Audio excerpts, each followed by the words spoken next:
The MISC Hull D is a planned capital-sized cargo hauler in Star Citizen, expected to carry much more freight than anything currently available in-game, and is badged up as a heavy freight ship. Whilst not the largest in the Hull series, the Hull D nevertheless represents a gargantuan cargo hauler. Naturally, the idea of being at the helm of that much cargo has got many space truckers excited about the possibilities on offer with this ship. I'm Forrester, and welcome to the Drydock, a series which delves deeper into the ships of Star Citizen.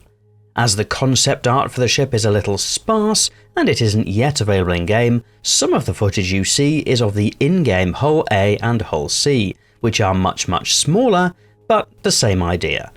This video will explore the background behind the Hull D both in and out of game, and then take a look at some of the attributes and statistics of the ship before considering how that might all translate into gameplay.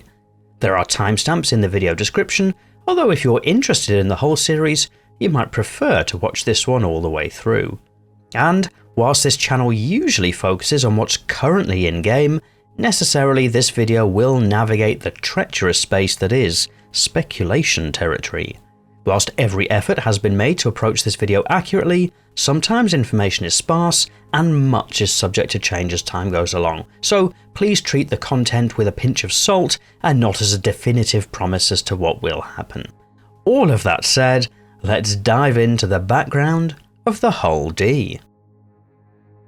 The MISC Hull D was first announced in April 2015, although there was an oblique reference to a Hull series ship in the MISC manufacturer portfolio back in December 2013. The Hull D formed part of a wider announcement of the entire Hull series as the second from largest cargo hauler, behind the Hull E. Shortly afterwards, in May 2015, the Q&A for the Hull D became available. Since then, things have been fairly quiet, save for the release in-game of the Hull A and Hull C models. In the game universe, the A to D models of the Hull series was launched in 2802, with the Hull D as the largest offering until the release of the Hull E as a seeming afterthought in 2820. It's said that the Hull series is popular amongst the Xi'an, presumably because lots of cargo is a good thing. The ship is also said to be well known in the verse as a high-end cargo hauler, basically that for cargo hauling the Hull series is often seen as ubiquitous, the default cargo container style ship, if you will. There's also reference to a military variant of the Hull D, although information on this is sparsely available. On announcement in 2015, the Hull D was offered for sale for $350, which has subsequently increased to $450, although the Hull D only goes up for sale at limited times during the year. Interestingly, the price difference between the Hull C and Hull D has recently been quite low, making it potentially a very cheap upgrade option for owners of the existing hauler, at least until any potential price hike in the future. The stated purpose for the Hull D is as a heavy freight ship, built completely around large spindles to which cargo would be attached. The Hull D carries a significant amount of that cargo, and in both the concept work and in some of the more recent developer videos, there is some suggestion that the cargo grids could be used to attach things other than simply crates, such as smaller ships or fighters. Clearly, the ship doesn't have the facilities on board of a dedicated carrier, but potentially could be used to move ships from point A to point B. It's worth noting that the Hull D seems clearly intended to transport cargo only in flight, meaning from space station to space station, or in limited other cases where landing with cargo isn't required, such as in the skies of Origin. Based on current information, the Hull D would have a total length of 209 meters, a total width or beam of 70 meters, and a total height or depth of 70 meters. For context, that's a little longer than the Polaris currently in-game. These dimensions may well change over time as the ship is further developed. The total mass of the Hull D would be around 1,216 tons, which is a lot lighter than you might expect, perhaps due to be updated, or perhaps due to the fact that most of the mass of the ship would be the cargo it carries rather than the ship frame. By way of components, the only listings available are from the original concept many years ago, so some of the below may well be out of date, especially given the capital size of the ship. However, those listings currently suggest a capital radar and 3 medium-sized computers. Power would be provided by a capital power plant, with cooling provided by 2 capital class coolers. Defensively, the Hull D would carry 2 capital shield generators. The specifications also list 2 capital fuel intakes, 2 capital hydrogen fuel tanks, and capital quantum fuel tank. Both the quantum drive and jump drive are also listed as capital sized. To propel the Hull D, the specifications list 8 main thrusters, 4 retro thrusters, and 12 fixed maneuvering thrusters located around the ship to help it turn and translate. By way of armament, the specifications for the Hull D list 3 remote turrets armed with 2 size 3 weapons, and a further remote turret armed with 2 size 4 weapons. The details are a bit sketchy at this point, so it's not completely clear where those turrets would be positioned, but the concept art shows one on the nose, one above the cockpit, one at the top rear, and presumably a mirrored setup of 2 at the rear sides, but that doesn't quite add up to what's currently on the specifications page. Basically, the specs are highly likely to need updating at some point. The crew specifications for the Hull D note a minimum crew of 3 to a maximum crew of 5.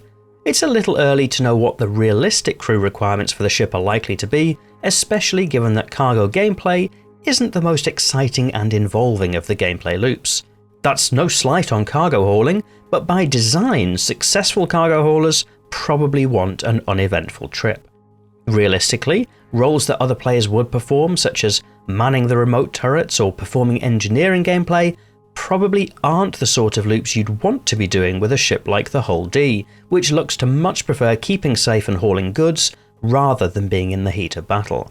Accordingly, perhaps a realistic crew may be 1 or 2 players, potentially supported by NPC characters or blades. The original Q&A for the Hull D did assume it would be operated largely by solo players. It's expected that the Hull D will include the usual amenities, things like habitation and beds for the crew. Supposedly, the Hull D may be able to land whilst the cargo spindles are retracted, although time will tell if that remains true as the ship is concepted further, although it is true of the Hull C. Clearly, the other major facility is the cargo storage, which could potentially be over 20,000 SCU of cargo storage. To put that into perspective, the largest cargo hauler in-game right now is the Hull C with 4,608 SCU, followed by the C2 Hercules at 672 SCU. The Hull D increases on Hull C capacity by a factor of 4.5, with the Hull E representing a further step up by a factor of 4.7. Still, that's a lot of boxes. Interestingly, none of the specifications mention any tractor beam mounts, although the Hull C does make use of them, so it's possible they may be added at a later stage. Obviously, the core gameplay for the Hull D is cargo hauling. Most players will recognise the idea of moving boxes from A to B, and the Hull D is all about moving huge numbers of those boxes. Given the size of the Hull D, it's likely to be optimised to moving goods across larger distances and probably to space-borne destinations, where the economies of scale make it worthwhile loading a single transport versus doing multiple trips with smaller vehicles. Given the impressive capacity of the ship, running cargo hauling contracts could be very profitable, but for those willing to take on the risk of the cargo themselves, the Hull D could potentially make big profits on even small margin cargo trades too. There may be another use case, in transporting things other than traditional commodity cargo, perhaps things like items, ships, or vehicles that could all be potentially attached to the cargo grid to move them around the verse. Given that the Hull D is all about transporting large amounts of cargo in a somewhat vulnerable form factor, the likely role for this ship is as the high-value centerpiece for other ships to protect. That's likely to be particularly true for those entering into riskier space. Given the size and scale of the Hull D, Hopefully it's the sort of ship that might warrant an escort, but also have enough of an income to realistically afford one. The Q&A also talks about potentially using the Hull D as a complementary ship to an Orion mining ship to dump a load of mined goods onto. Recent experiences with the tiny MISC Fortune do certainly suggest that there is utility in having an easy-to-load cargo ship nearby for operations, and it's conceivable then that as part of a large-scale mining or salvage operation, a Hull D could be an invaluable companion in storing goods to allow the industrial ships to continue gathering. But probably most people will use their space cargo container ship for moving space cargo, and as the next step up of the cargo hauling gameplay loop, the Hull D is set to offer a considerable improvement in cargo capacity whenever it eventually hits the verse.